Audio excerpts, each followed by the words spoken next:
Hari ini kita bahas salah satu peristiwa paling bersejarah di dunia, perpecahan gereja Katolik dan Protestan. Tapi tenang, kita bahas ini bukan buat nyalahin siapa-siapa, ini murni edukasi sejarah. Karena kadang, iman tetap, tapi sejarah tetap harus dicerna.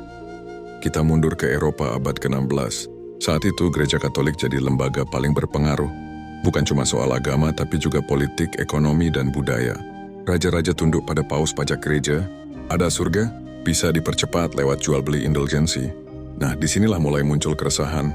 Tahun 1517, seorang biarawan dan dosen teologi asal Jerman, Martin Luther, menempelkan simbol 5 tese di pintu gereja Wittenberg. Isinya bukan nyerang gereja, tapi lebih ke kritik. Kok keselamatan bisa dibisniskan? Mana ayatnya? Kenapa rakyat makin miskin, elit makin sakral? Martin Luther nggak ngajak ribut. Dia ngajak debat teologis, tapi debatnya viral kayak konten TikTok yang kebablasan.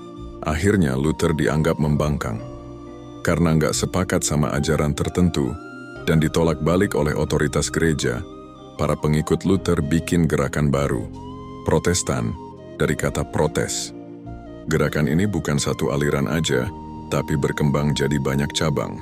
Lutheran, Calvinis, Anabaptis, sampai nanti Baptis, Metodis, Dalai. Mereka punya inti, sola scriptura, hanya Alkitab, sola fide, hanya iman, tanpa perlu otoritas gereja pusat. Gereja Katolik nggak tinggal diam. Tahun 1545 mereka adakan Konsili Trente buat mereformasi internal. Hasilnya, beberapa praktik yang dikritik Protestan dihapus. Pendidikan imam diperketat, lahir semangat baru kontra reformasi. Gereja juga mengutus ordo baru seperti Jesuit buat memperkuat pendidikan dan misi. Jadi, dua kubu besar terbentuk tapi masing-masing juga introspeksi. Perpecahan ini bukan cuma soal iman, tapi juga bikin efek domino. Perang antar kerajaan Katolik dan Protestan peta Eropa berubah kelahiran negara-negara yang memisahkan gereja dari kekuasaan raja. Munculnya kebebasan beragama sebagai ide baru. Dengan kata lain, dari perpecahan ini, muncul konsep modern kayak HAM dan pluralisme. Sekarang hubungan Katolik dan Protestan jauh lebih damai. Banyak dialog ekumenis, kerjasama sosial lintas iman, dan kesadaran bahwa kita beda pendekatan tapi satu arah. Sejarah perpecahan ini bukan buat diungkit terus, tapi buat dipahami.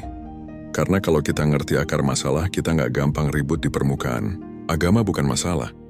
Yang bahaya itu kalau kita ngaji sejarah tapi cuma setengah bab.